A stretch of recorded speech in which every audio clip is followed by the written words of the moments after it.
Cheese strategies, or for short, Chapterssss, is surprisingly not the name of the brand new Wallace and Gromit movie.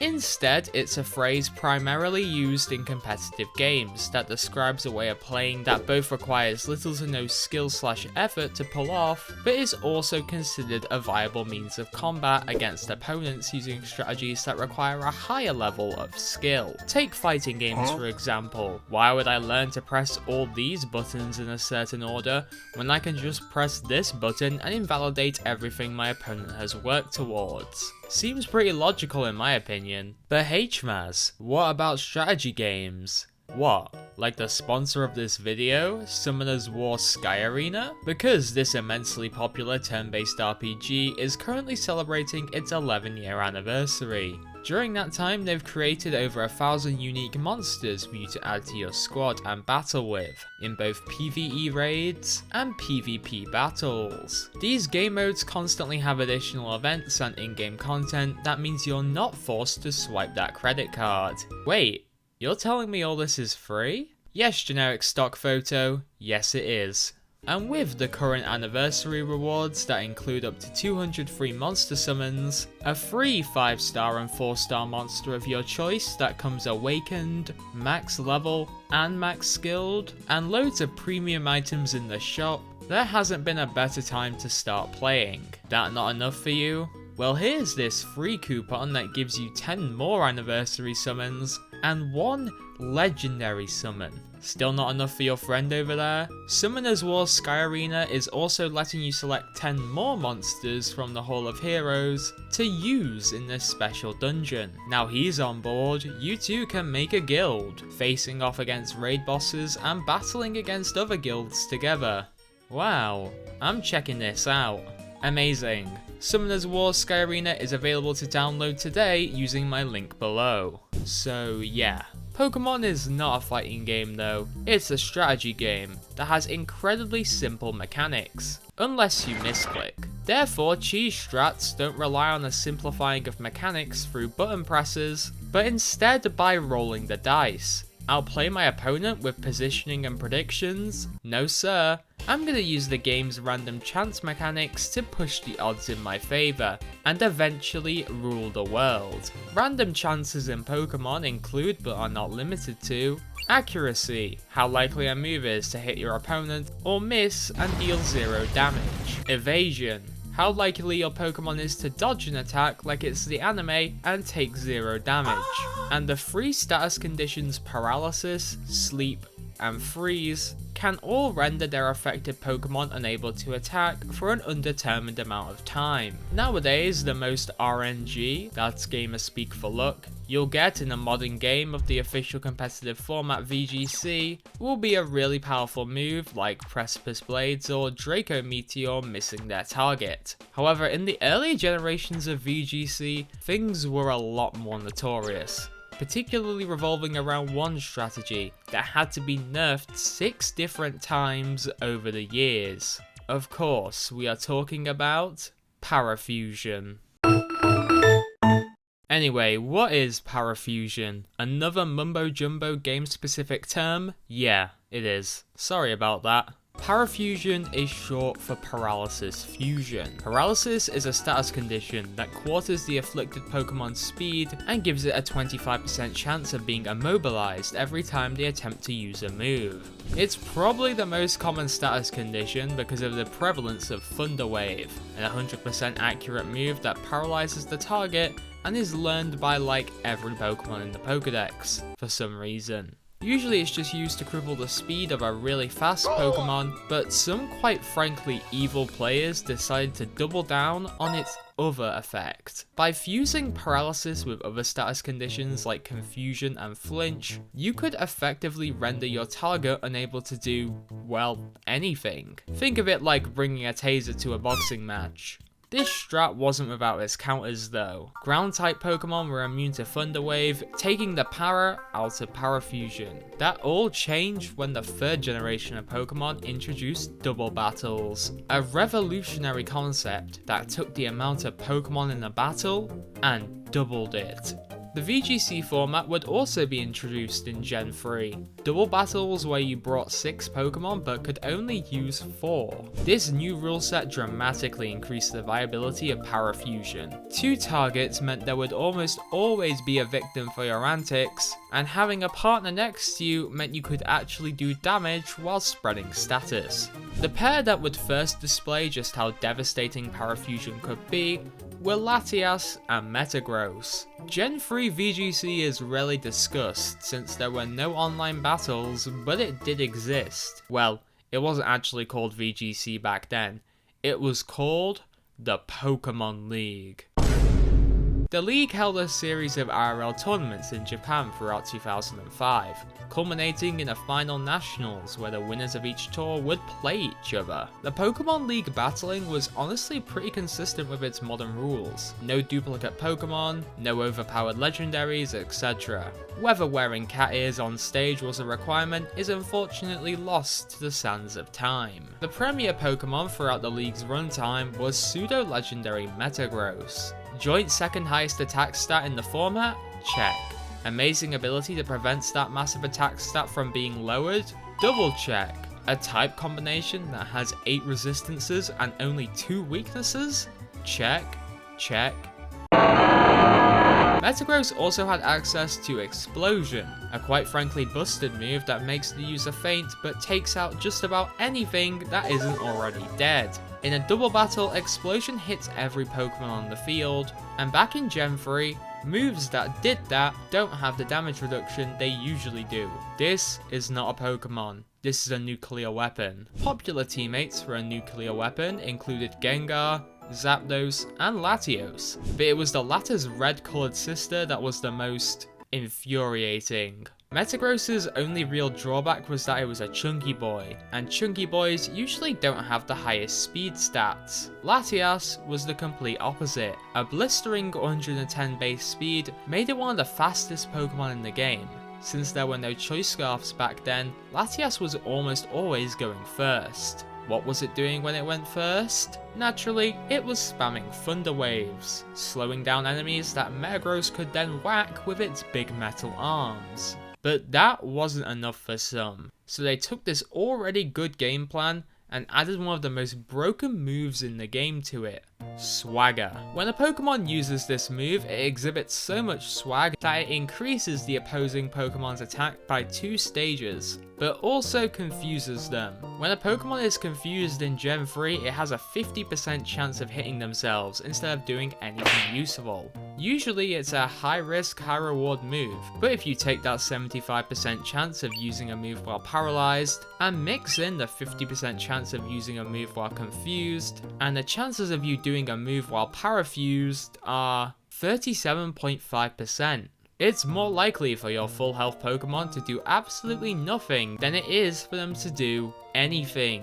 This strategy's viability was further enforced by the already great synergy between the pair. The 2 types Metagross is weak to, Fire and Ground, quite literally bounce off Latias thanks to its Levitate ability. This ability also lets Metagross use the move Earthquake without damaging its ally. Conversely, while Metagross's Steel typing can scare off any Ice and Dragon types, it's also really good at punching Latias's #1 threat, Tyranitar, square in the jaw. Some Latias would even use Swagger on their own Metagross, doubling their already insane attack stat, but not confusing them thanks to the humble Lumberry. Now by no means was this pairing the most popular strat. A lot of people opted to run more consistent support moves such as Reflect or Light Screen, and even if you did decide to be a bit evil, you could still find yourself hard counted.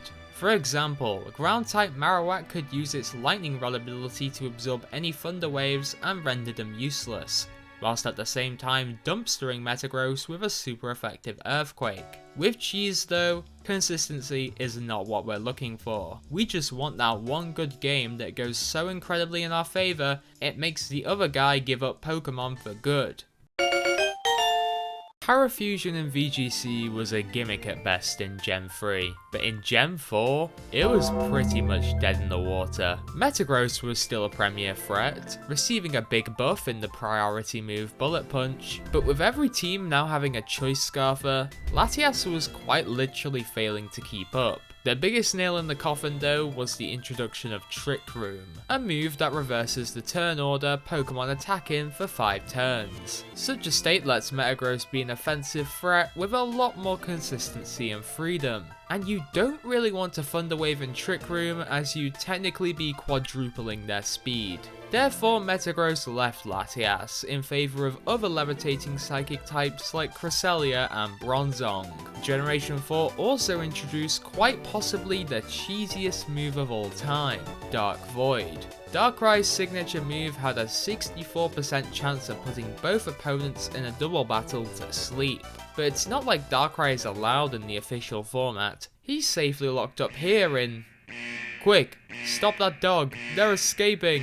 That thieving bandit there was Smeargle, a Pokemon whose terrible stats are only slightly offset by the fact it can learn every single move in the game. I could write a 10,000 word essay about why Dark Void Smeargle was a terrible idea from the start. Funnily enough, the combination of Trick Room Metagross and Dark Void Smeargle won the 2008 VGC World Championships. This victory pretty much marked the end for Parafusion in the doubles format, because in the 3v3 online single battles format, a brand new Pokemon was causing quite the scene. Meet Togekiss. Togekiss is one of the many Pokemon that can learn Thunder Wave for no discernible reason. Togekiss also learns the move Air Slash, which has a 30% chance to flinch the opponent, and the ability Serene Grace, which turns that 30% chance into a 60%. So if your paralyzed Pokemon is Air Slashed by a Togekiss, you have only a 30% chance of being able to move. Togekiss is a bastard.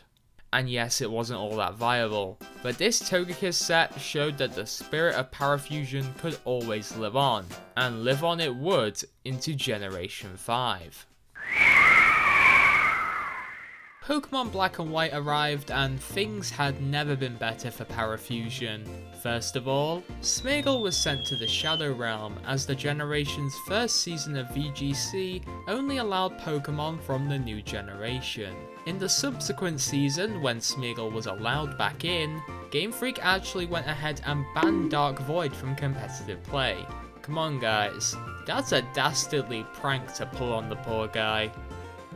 Did somebody say prank? Prankster was a new ability that moved all non-damaging moves one stage up the priority bracket. For some Pokemon, moves like Thunder Wave were now on the same speed level as Quick Attack and Aqua Jet. This ability was a crucial buff to Parafusion, as Pokemon with Prankster didn't have to worry about being the fastest on the field to spread status effectively. So then, which new Pokemon were part of the Prank Patrol? First up, Liepard. This feline ended up getting Swagger banned from the unofficial Smogon metagame, thanks to a deadly combination with Thunder Wave and a new move Foul Play that attacks the user with their own boosted attack stat. New Pokemon Whimsicott also bestowed the ability to prank, but players decided to use its power in more supportive ways, like doubling the speed of allies with Tailwind or shielding them from damage with Reflect and Light Screen. However, neither of these Pokemon could hold a scented candle towards the Duke of Destruction, the King of Chaos, and the boss of breaking DS systems, Thundurus. It was both the fastest and strongest Prankster user, giving it the freedom to either go fully offensive and blow stuff up, or go the previous mentioned bulky build and become the most effective wielder of Parafusion the game has ever seen. Thundurus also had access to Taunt, a move that prevented its target from using any non-attacking moves. This Pokemon alone changed Parafusion from a cheap gimmick into arguably the most viable strategy, and for supporting evidence, all you have to do is take a quick glance at the teams from the World Championships. Thunderous was present on 7 out of the 8 teams in 2011 and 5 out of 8 teams in 2012. Some Parafusers even managed to add foul play into the mix. Barry Anderson's top 16 team at 2013 Worlds combined Lipard and Thunderous to make sure absolutely no one he faced was having fun. Pokemon X and Y brought about the first nerf to Parafusion. From now on, moves that caused paralysis would no longer affect electric-type Pokemon. This was a direct middle finger to Thunderous, specifically because it was neutral against electric types. But come on now, such a trivial matter wouldn't keep this menace down for long. With every generation, the power level of the Pokemon generally goes up, but that only correlates with a Pokemon's strength. In terms of being a support Pokemon, it's a lot harder to be power crept unless game mechanics are changed or new ones are introduced. In Gen 5, Thunderous had practically maxed the ceiling of being a disruptive support, and with only a slight nerf, the Pokemon was free to do its same BS in Gen 6, only now with a stronger Pokemon alongside them. Pokemon like Mega Kangaskhan and Volcarona could use Thunderous's Parafusion as a window to set up and roll over the opponent's team with just a little bit of luck. In 2015, Thunderous would finally be awarded the highest merit a Pokemon can get, a World Championship winner. What was the moveset of Shoma Honami's winning Pokemon? Thunderbolt, Protect, Thunder Wave, and Swagger. Every paralysis, every self-confusion hit had been leading up to this moment, and Pokemon fans could not be more devastated. But enough about Lakitu over here, because there was a brand new Pokemon using Parafusion to ruin battles, and you could find them in your fruit bowl.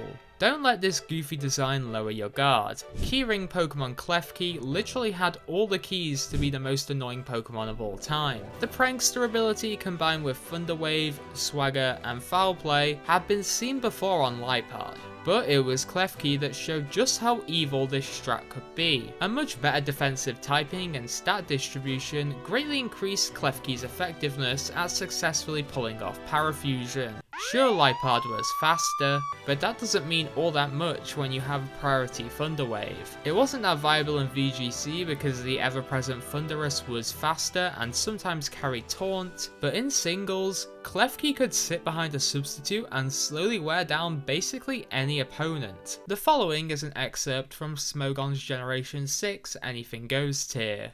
Klefki is one of the most metagame-defining Pokemon in Anything Goes. Prankster, coupled with a huge support move pool and an amazing defensive typing, allows Klefki to check threats like Xerneas, Darkrai, and Mewtwo. Because of Prankster, Klefki is easily able to get around powerful attackers such as Primal Groudon and Mega Rayquaza because of how effectively it utilizes moves like Double Team, Swagger, and Thunder Wave that make Klefki a very annoying Pokemon to take down when used together.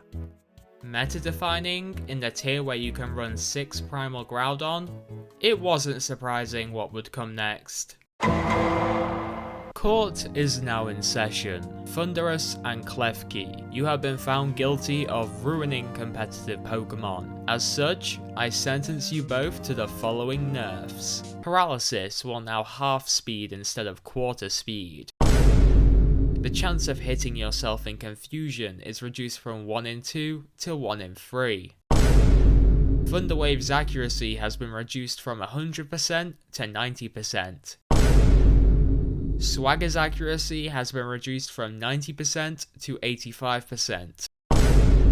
Also, Dark-type Pokemon are now immune to moves boosted by Prankster.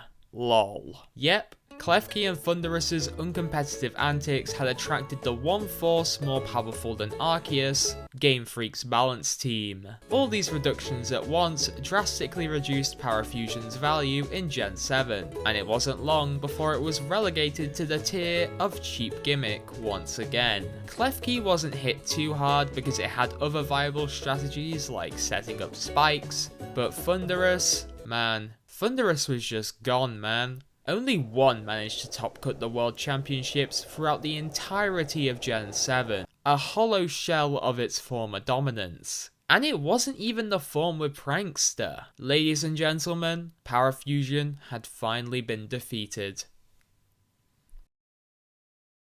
Yippee! So where are we now? Well, there have been a couple of buffs to get Thunderous back on his feet, most notably Gen 8 making it so if you paralyze a Pokemon, it will have its speed lowered in the same turn.